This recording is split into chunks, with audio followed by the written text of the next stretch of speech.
김민웅 교수, 국민의힘 대선 토론 최종회를 도를 넘는 인내를 가지고 본 뒤 총평과 강론, 원희룡, 유승민, 윤석열, 홍준표에 대하여 부패한 자들이 부패를 척결하겠다고 나선다. 자기 목 치겠다는 건가? 아닐 텐데. 그야말로 잔혹한 자들이 선량한 문재인을 잔혹하다고 비방한다. 늘 이렇게 뒤집어 씌웠구나. 남들을 평생 조롱하면서 살아온 자들이 기득권에게 조롱을 당해온 이재명이 남들을 조롱한다고 욕한다. 그렇게 해서 스스로 조롱당하고 있는 줄 모른다.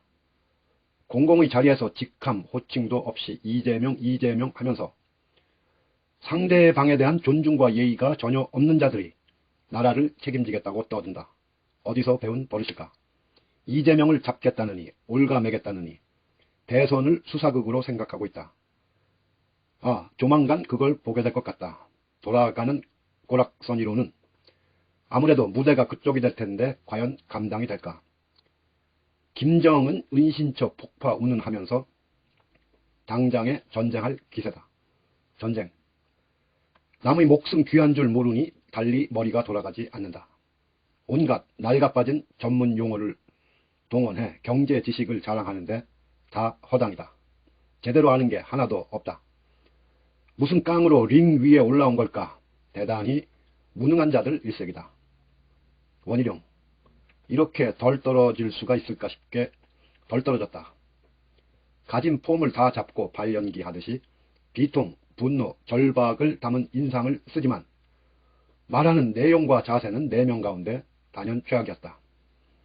윤석열은 무지하고 안하무인이라 한심하게 최악인데 원희룡은 아는 척하면서 오만을 떨어 역겹게 최악이다. 홍준표에게 대놓고 빈 깡통이라고 말할 때 그 부인이 이재명 후보에게 소시오패스라고 공언한 것이 우연이 아니구나 했다. 이렇게까지 정신과 태도가 망가져 있을 줄은 몰랐다. 게다가 너무 가볍다. 유승민, 경제 전문가 운운하지만 쓰는 단어나 방식이 이렇게 낡고 그동안 전혀 공부를 하지 않았구나 싶은 생각이 들게 한 자다. 아무리 보수라고 하지만 빈부격차의 구조적 요인, 세계 경제의 체제적 본질 같은 것에 대해서는 도대체가 발언을 할 능력이 없다는 것이 드러났다. 미국 민주당 바이든 정부의 확장적 재정, 금융정책 추진은 그가 주장했듯이 미국이 기축통화국가라서 가능한 것이 아니라 공화당이 주구장창 목소리를 높여온 공급자 위주 서플라이 사이드 정책을 넘어 수요자 위주 디맨드 사이드 정책 전환이라는 점을 전혀 인식하지 못하고 있다. 생각 이상으로 처참하게 무식하다. 윤석열, 있어 보여야 하니 맥락에 맞지 않게 자기가 무슨 소리를 하고 있는지 스스로도 잘 모르고 하고 있는 게 명백한 자다. 도덕성, 논리, 진실, 내용, 지식 그 모든 영역에서 빵점짜리다. 더 이상 논평이 필요하지 않은 본질적 실격자다. 포악하고 위압적인 성격과 태도는 초지일관이다. 무지의 끝이 어디인지 잘 보여주었다.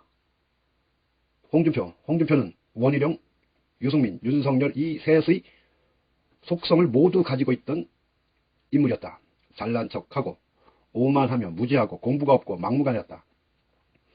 그런데 이번에 보니 무지한 것 빼고는 나름 꽤나 수양을 쌓았다. 노련한 영감이 된 거다. 명백히 불쾌한데도 그다지 화내지 않고 은근슬쩍 담 넘어가는 구렁이가 되었다. 나이가 들어 총기가 흐려져 대충 저렇게 된 것이 아닌가 싶을 수 있겠으나 자기 딴엔 산전수전 겪은 노땅이다.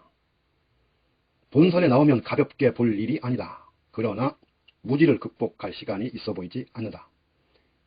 인격 모독을 하려던 것은 아니고 공개적으로 보여진 상황에 대한 간략한 나름의 인물평이다. 총론적 결론을 내리자면 국민의힘 당은 불합무식하고 교양 바닥인 자들이 후보로 나왔고 미래 비전이 전혀 없다. 현실에 대한 분노와 불만에 등을 돌린 이들을 다시 돌려 세울 공간은 그래서 생각보다 훨씬 넓다. 누가 이 당의 후보가 되든 해볼만 하다는 확신이 들었다. 김민웅 교수.